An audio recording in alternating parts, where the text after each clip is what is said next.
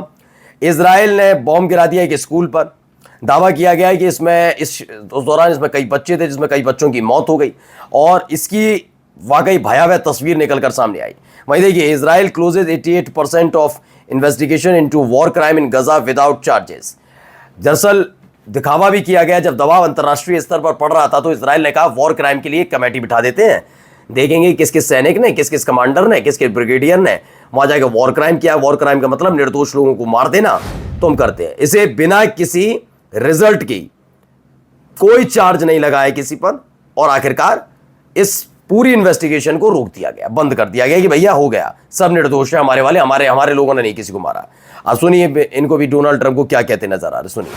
Only we want the people fed, and we're the only country that's really doing that. We're putting up money to get the people fed, and Steve Witkoff is doing a great job. And we. अब सोचिए, Donald Trump से सवाल पूछा गया था कि वो आज चल रहा है इसको लेकर। डोनाल्ड ट्रंप ने कहा कि उनका मानना है कि गजा में नरसंहार नहीं हुआ है, कोई नरसंहार नहीं हुआ। मैं उम्मीद ही नहीं कर सकता जो इंसान इजरायली कंपनियों को से नाता तोड़ेगा, बहिष्कार करेगा, मैं उसे सरकारी फंड नहीं दूंगा, आपदा आती है अपने आप निपटना, जो अपने देश के नागरिकों के ऐसे बारे में सोच सकता है, उससे उम्मीद ही क्या की जाए। तो उन्होंने कह दिया नरसंहार ही नहीं हुआ।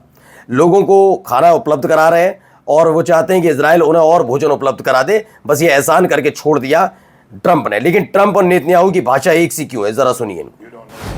You don't know this. The protesters themselves, many of them don't even know what they're chanting. When they're chanting Free Palestine, they're saying really, destroy Israel, destroy the Jews.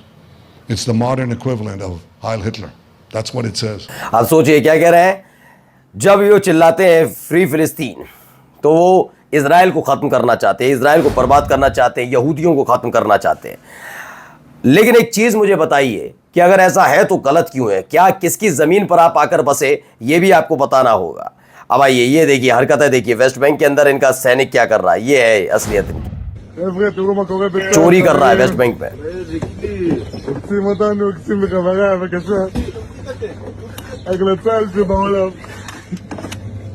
ये देखिए वेंडिंग मशीन से चोरी की जा रही हैं, ये इनकी लेवल है इनका। आइए जाते जाते आखिरी खबर, इजराइल और यूएस जो है, खबर निकल कर आई है ईरान पर एक बहुत बड़ा हमला करने के लिए प्रोग्राम बना रहे हैं। With its nuclear program and ballistic missile program completely destroyed and total destruction of Iran's Islamic Revolutionary Guard Corps, ये दावा किया गया ये अपने आप में कि ये हमले की तैयारी की जा रही है, ऐसा खबर निकल कर आ रही है। और न्यूक्लियर जो फैसिलिटी एक बार फिर से अमेरिका और इजराइल के निशाने पर है। नमस्कार। द लाइव टीवी, सच सबसे आगे।